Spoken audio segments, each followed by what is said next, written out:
오늘 본문의 느헤미야는 무너진 이스라엘 성벽 140년간이나 지으려고 해도 세우지 못했던 그 성벽을 그가 49획으로 나누어서 2.4km에 해당되는 것을 성벽을 쌓고 있습니다. 일조차도 힘든데 이제 구체적인 방해가 들어오기 시작합니다. 이 산발랏, 사마리아 총독인 산발랏과 그리고 도비아, 그리고 암몬 사람 도비아, 그리고 이 아라비아의 게셈이라는 사람들, 사방의 적들이 일어나서 이 예루살렘 성이 건축되는 것을 막았습니다. 그것은 그들의 영향력이 줄어들고 그들과 무역하는 모든 것이 중단될 수밖에 없었기 때문에 굉장한 위기감을 가지고 그들을 공격하고 그들로 하여금 성벽을 짓지 못하도록 그렇게 만들었습니다.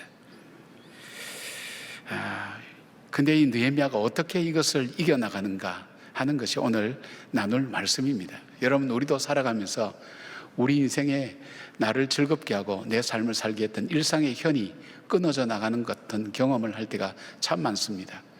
상실일 수도 있고요, 또 계획이 무너지는 것일 수도 있고, 또 완전히 허물어져서 회복 불가능한 일들, 이런 일들이 우리의 삶 속에 일어날 때 여러분은 어떻게 반응하십니까? 많은 사람들이 불행한 일을 통해서 불행한 삶으로 이어지는 경우를 많이 바라보게 됩니다.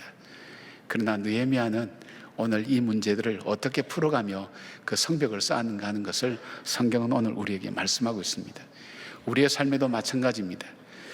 다시 회복되어야 될 부분들을 다시 쌓아나가며 회복시키시는 하나님의 은혜를 입는 방법이 무엇인가? 느헤미야는 3가지 전략을 썼습니다. 첫째는 기도의 전략이었습니다. 둘째는 비전의 전략이었습니다. 세 번째는 은혜의 전략이었습니다. 여러분들도 이 느헤미야처럼 이런 지혜를 가지고 여러분 삶에 혹시 무너진 곳, 또 끊어진 현처럼 더 이상 내 인생을 연주할 수 없는 그런 상황에 갔을 때도 낙담하지 아니하고 다시 회복되면서 나의 삶 속에 주신 하나님의 귀한 은혜를 나누는 그런 시간 되었으면 좋겠습니다. 자, 느헤미야의 전략 첫 번째, 기도로 맞섰습니다. 유다 백성은 적들에게 심리적으로 조롱과 물리적으로 위협과 협박, 나가서 공사로 인한 내부의 피로감과 불신이라는 삼중고를 만나게 되었습니다. 그런데 느헤미야는 이들의 공격 앞에 힘과 자신의 지혜로 반응하지 않고 기도로 맞서고 있습니다. 2절 3절 보니까 그들이 어떻게 공격을 하는가 하면, 자기 형제들과 사마리아 군대 앞에서 일러 말하되 이 미약한 유다 사람들이 하는 일이 무엇인가? 스스로 견고하게 하려는가? 제사를 드리려는가? 하루의 일을 마치려는가? 불탄 돌을 돌 흙무더기에서 다시 일으키려는가 하고, 암몬 사람 도비아는 곁에 있다가 이르되 그들이 건축하는 돌 성벽은 여호가 올라가도 곧 무너지리라 하더라. 근데 이것이 평범하게 들릴 수 있지만 이 표현 하나하나가 이스라엘의 패배감과 그리고 이 갖고 있는 열등감을 자극하는 그런 표현들입니다. 자, 하나씩 한번 생각해 볼까요? 미약한 유다 사람이라고 그렇게 했어요. 형용사가 미약하다 그랬어요. 미약하다는 건 뭘까요? 이스라엘 백성들의 정체성을 무너뜨리는 것입니다. 유다 민족, 너희들은 예굽의 노예 출신이잖아. 출신이 노예 출신이잖아. 게다가 바벨론의 포로로 잡혀갔던 백성이잖아. 능력도 안 되는 일을 너희들이 하려고 하느냐, 그 말입니다. 얼마나 자존심 상합니까? 그리고 스스로 견고하게 하려는가, 이 말은 뭐냐면 너희가 견고한 것이 뭐가 있냐, 돈이 있냐, 힘이 있냐, 스스로 방어할 능력이 있냐라는 그런 조롱입니다. 또한 제사를 드리려는가, 이렇게 말합니다. 너희가 그토록 믿는 하나님이 있다면 어떻게 지금까지 이렇게 비참하게 너희를 방치해 두느냐, 예배드리고 기도한다고 될 일이냐, 이 일이. 정말 자존심 상하죠. 하루의 일을 마치려는가, 이 뜻은 140년 동안도 이루지 못하고 또 13년 전에는 에스라라는 사람이 와서 했지만 아닥사스도 왕에 의해서 중단되어진 일을 하루아침에 이루겠다고 하는 말이 되느냐, 그런 비아냥거림입니다. 그리고 불탄 돌을 흙무더기에서 다시 일으키려는가라는 말은 현실적으로 과장해서 낙심하게 만듭니다. 너희들의 무너짐은 치명적이야. 다시 회복할 문제가 아니야. 다시 일으킬 수 있는 그런 성격의 문제가 아니야. 그렇게 절망하게 만듭니다. 게다가 도비아가 한 말은 아무리 수고해도 여호가 올라가면 성벽이 무너질 것이라고 말한 것은 너희들이 그렇게 열심히 하고 수고해도 쓸데없는 짓을 한다는 것입니다. 그러니까 자존심을 짓밟고 지금을 성을 쌓고 있는 모든 것이 헛된 일이라는 것을 백성에게 말하면서 심리전으로 나오는 것입니다. 여러분도 사람들에게 이런 얘기 들으면 어떻습니까? 여러분 약점을 붙잡고 지금 열거한 이런 이야기를 할 때 속에서 화가 나지 않겠습니까? 느헤미야는 자기의 분노로, 자기의 감정으로 나가지 않았습니다. 그는 기도로 나가게 되었습니다. 이것이 바로 느헤미야가 해결해온 삶의 방식입니다. 4절, 5절 우리가 같이 한번 읽어보겠습니다. 느헤미야의 기도입니다. 4절을 함께 하겠습니다. 시작. 우리 하나님이여 들으시옵소서. 우리가 업신여김을 당하나이다. 원하건대 그들이 용하는 것을 자기들의 머리에 돌리사 노략거리가 되어 이방에 사로잡히게 하시고 주 앞에서 그들의 악을 덮어주지 마시며 그들의 죄를 도말하지 마옵소서. 그들이 건축하는 자 앞에서 주를 노하시게 하였음이니이다 하고 9절 보니까 역시 또 9절에도 우리가 우리 하나님께 기도하며 그들로 말미암아 파수꾼을 두어 주야로 방비하는데 느헤미야는 기도로 풀어가는 사람이었습니다. 기도의 유익이 뭐라고 우리가 말씀을 드렸나요? 기도는 하나님께서 일하실 때까지 기다릴 줄 아는 인내의 마음을 주는 것이 기도입니다. 기도의 또 하나 특징은 그 사물의 본질을 보게 만듭니다. 나타나는 현상, 드러나는 것에 이 뇌화부동되지 않고 이 일의 본질적인 게 뭔지를 볼 줄 아는 눈을 허락해 줍니다. 그리고 마음을 안정시켜 주고 믿음의 생명력을 더해가는 것이 기도라고 그랬습니다. 그래서 기도할 때 하나님은 담대함을 주시고 분별력을 주시고 지혜를 주시는데 느헤미야의 기도는 몇 가지 특징이 있습니다. 이게 응답받는 기도죠. 첫 번째는 하나님의 약속의 말씀에 근거해서 기도합니다. 하나님의 응답하심이 얼마나 정확하게 느헤미야의 삶과 이스라엘 공동체에 임하는가 하는 것을 보게 됩니다. 그래서 기도 중에 가장 좋은 기도는 말씀을 따라하는 기도입니다. 하나님의 언약의 약속을 따라하는 기도입니다. 이 느헤미야의 기도의 특징입니다. 두 번째는 느헤미야는 문제의 본질을 보았습니다. 이것이 느헤미야 개인의 공격일 수가 있습니다. 그러나 느헤미야 개인의 공격이 아니라 이거는 이스라엘 공동체를 공격하는 것으로 받아들였습니다. 그래서 기도 속에 우리는 표현이 나오는 이유가 그겁니다. 그것만으로 보지 않았습니다. 바로 우리로 하여금 하나님의 뜻대로 하나님 말씀대로 살지 못하게 끝없이 무너뜨리고 방해하는 하나님을 향한 도전으로 그렇게 받아들이게 되었습니다. 그러니까 어떻게 분별했습니까? 이 영적 싸움이구나, 우리로 하여금 무너뜨리려고 다가오는 사단의 계획구나 생각하면서 바로 느헤미야는 함께 합심해서 기도하는 그런 시간을 갖게 됩니다. 세 번째 느헤미야의 기도의 특징은 기도만 한 것이 아니라 믿음으로 행동하면서 기도를 완성했습니다.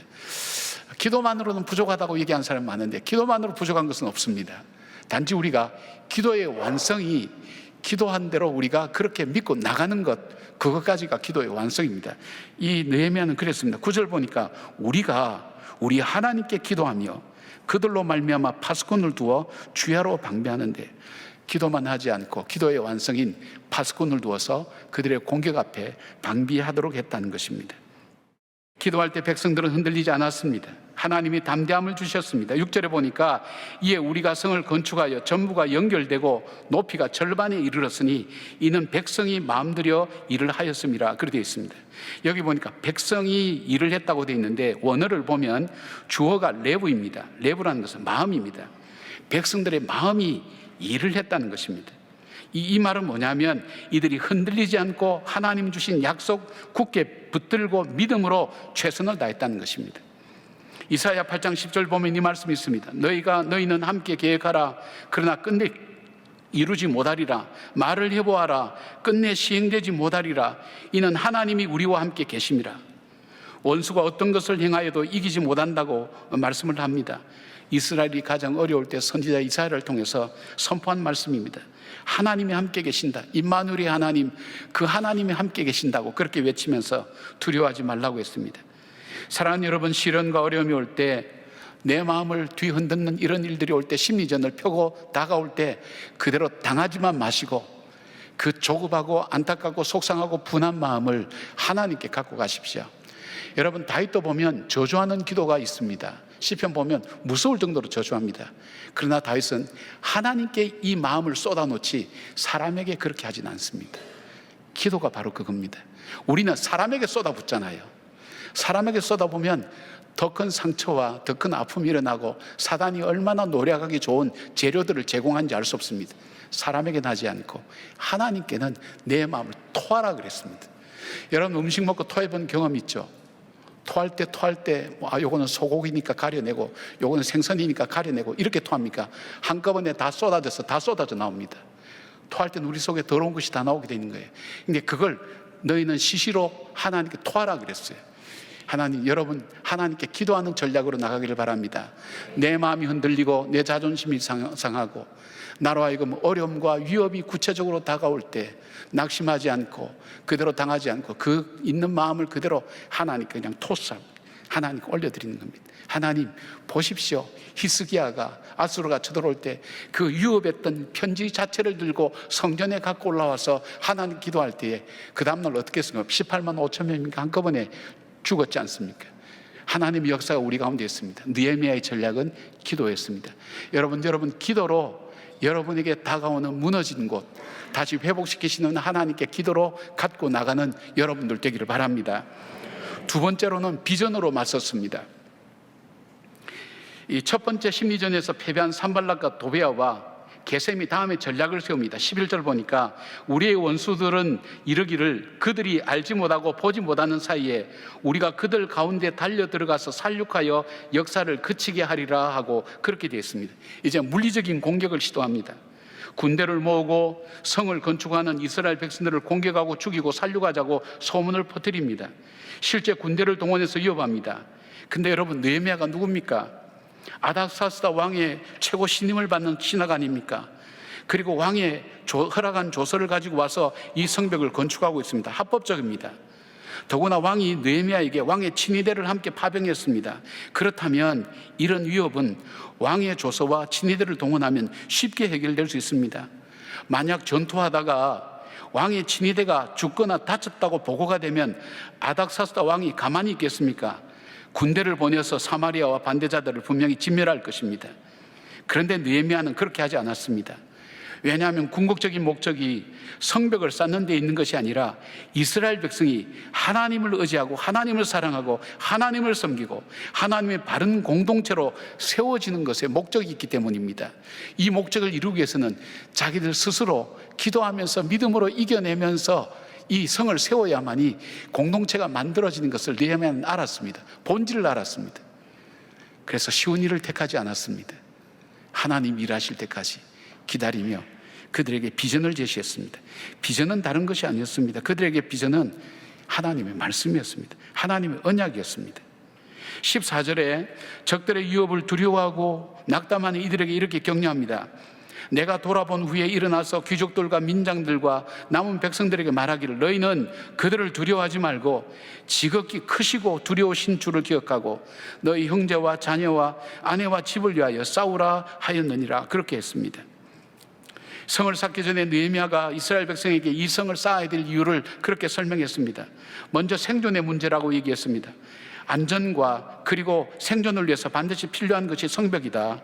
두 번째는 바로 우리는 누구냐 하면 노예의 후손이 아니라 포로들이 아니라 하나님께서 예굽에서 하나님의 강한 손과 큰 권능으로 구원받아 약속의 땅에 들어온 언약의 백성이라는 걸 잊지 말라. 그리고 또 하나 있다면 예루살렘은 조상의 묘실이 있는 곳이다. 하나님의 축복과 언약이 머물러 있는 거룩한 성읍이다. 그리고 솔로몬의 왕, 솔로몬의 하나님, 다윗의 하나님이 어디 있느냐 그렇게 조롱하는 이방인들에게 더 이상 수치를 당하지 말자. 그래서 우리가 해야 될 것이 이 성벽을 쌓아야 된다고 그들에게 비전을 제시했습니다. 이 말은 신명기 7장 27절에 나오는 말씀입니다. 가나안 땅을 정복하기 전에 이스라엘 백성에게 주신 말씀이기도 합니다. 너는 그들을 두려워 말라. 너희 하나님 여호와 곧 크고 두려우신 하나님이 너희 중에 계심이니라는 말씀입니다. 이것이 영적 싸움이며 우리로 하여금 하나님께서 주신 축복의 언약을 이루지 못하도록 만드는 적들과의 싸움이라고 그렇게 선포합니다. 그리고 느헤미야는 좀 더 피부에 와닿는 비전을 제시합니다. 너희 형제와 자녀와 아내와 집을 위하여 싸우라 하였느니라 외칩니다. 그들은 귀환하였지만 성벽이 없으므로 대적들에게 침략을 당해 엄청난 환난과 능욕을 받아서 고통스럽게 살아왔는데 더 이상 이런 삶을 살아서는 안 되지 않겠느냐, 그런 비전을 제시합니다.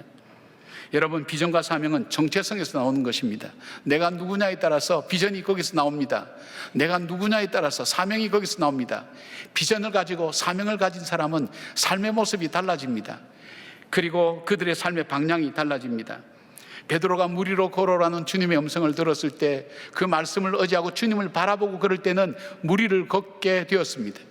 그러나 그가 다가오는 물결과 파도와 광풍을 볼 때, 그것을 바라볼 때 빠져서 물속에 빠져서 주님께서 건져 주심을 당하지 않으면 살 수 없었습니다.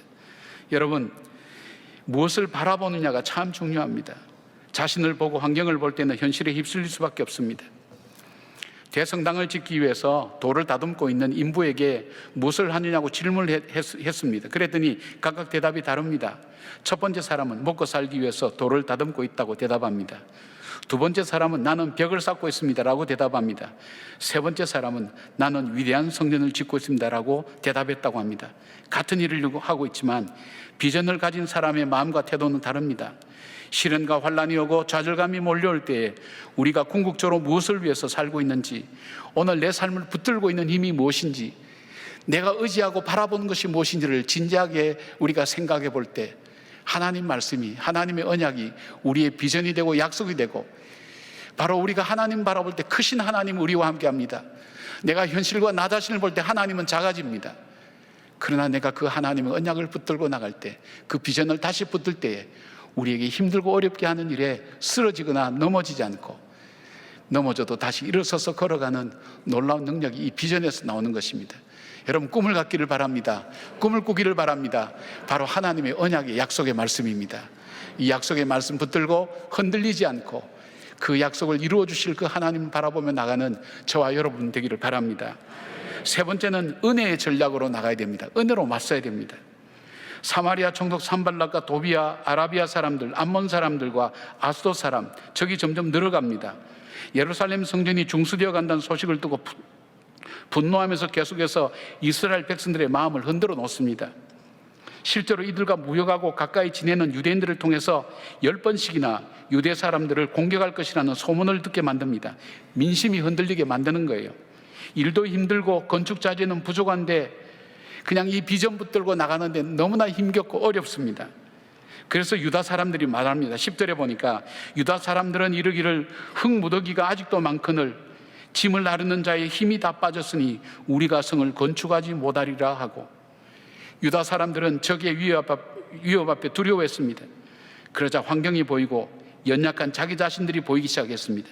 크고 두려우신 하나님이 보이지 않게 되었습니다. 아직도 무너진 흙으로 가득 차 있고 짐을 나르는 사람들도 지쳐가는데 우리가 성을 건축하지 못한다고 그들은 낙심하는 마음이 들어오기 시작했습니다. 이들이 보는 것이 무엇입니까? 아직 해야 될 남아있는 많은 일들, 그리고 지쳐가는 사람들, 그리고 적들의 공격, 이건 우리 힘으로 할 수 없는 것이다. 바로 판단했죠. 자기들은 자기들이 성을 짓는다고 얘기했어요. 우리가 성을 못 짓는다 그랬는데 지금까지 지어온 것도 그들이 지은 것이 아니었어요. 하나님이 하신 것이었어요. 그들의 힘으로는 결코 지을 수 없는 것 바로 보았어요. 그런데 그들에게 있던 건 뭡니까? 지금까지 모든 일을 내가 해왔던 것인데 남은 일을 보니까 산 넘어 산이라 더 이상 내 힘으로 한다는 것은 불가능하다고 포기하고 낙심하게 만드는 것입니다. 그 목적은 뭡니까? 하나님의 거룩한 뜻을 행하지 못하고 하나님 백성답게 사는 것을 포기하게 만드는 것입니다. 처음으로 다시 돌아가면 산발락과 도비아가 말하는 것처럼 유다 백성의 정체성을 공격하죠. 그래서 유다 백성들 마음속에 이런 마음이 들어가게 만듭니다. 그래, 나는 원래 강한 사람이 아니야. 마음이 여린 사람이야. 그리고 나는 실패한 사람이야. 나는 이 문제를 해결해 나갈 지혜도 없고 능력도 없어. 자본도 없어.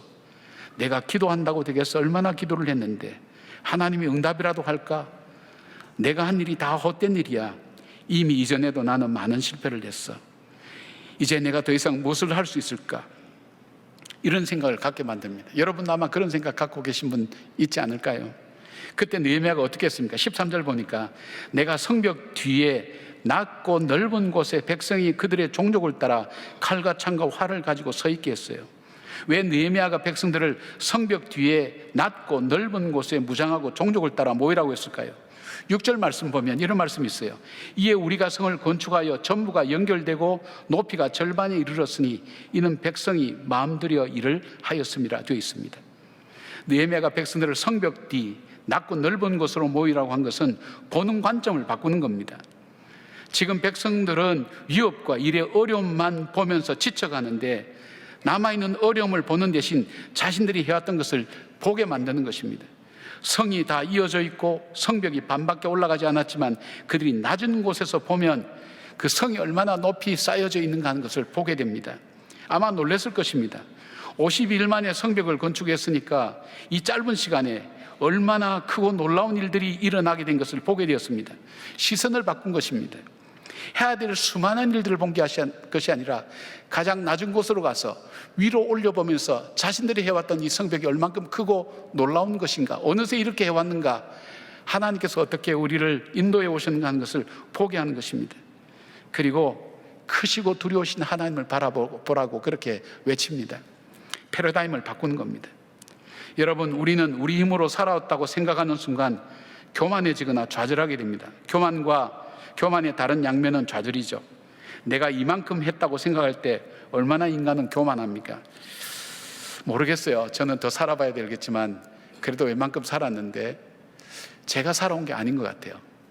살아갈 땐 제 힘으로 살아왔다고 생각했는데 제가 쭉 돌아보면서 살 때 내 힘으로는 여기까지 올 수 없었다는 것, 뒤를 돌아보면 내 앞에 수없이 절벽처럼 끊어진 길이 많았는데 어느새 그 길을 건너고 왔어요. 마음속에 이런 마음이 들어오는 거예요. 하나님, 지금까지 내 힘으로 살아오지 않았네요. 그리고 내 앞에 거쳐가는 남은 인생의 길도 쉽지는 않을 겁니다. 그런데 그걸 보면서 두려워하거나 무서워하는 것이 아니라 이전에도 인도하셨던 그 하나님, 이후에도 인도해 가실 것을 믿는 그 믿음 붙들고 다시 나가는 겁니다. 이 하나님의 은혜로 살아왔다고 그렇게 고백할 때 우리 마음속에 찾아오는 게 뭐냐면 감사와 겸손함입니다. 여러분, 하나님께서 행하셨습니다, 하나님께서 저희들을 인도해 오셨습니다, 그 마음이 우리 속에 들어올 때 이 감사와 겸손은요, 고난과 시련을 이겨나가는 일에 가장 귀중한 무기가 됩니다.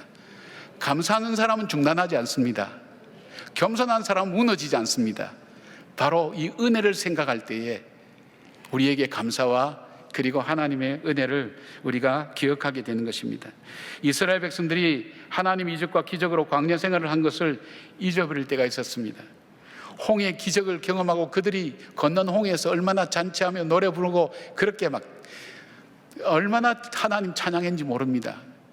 그런데 이 백성들이 하루 길을 가서 이틀 길을 가고 3일을 지나 마라의 쓴물을 먹으면서 쓴물을 만났을 때 물이 없다고 불평하고 원망하기 시작했어요. 그들의 그 감격은 3일밖에 가지 않았어요. 그리고 홍해의 기적을 경험하고 엘림을 지나서 시내 광야에 도착했을 때 고기가 없다고 불평했어요.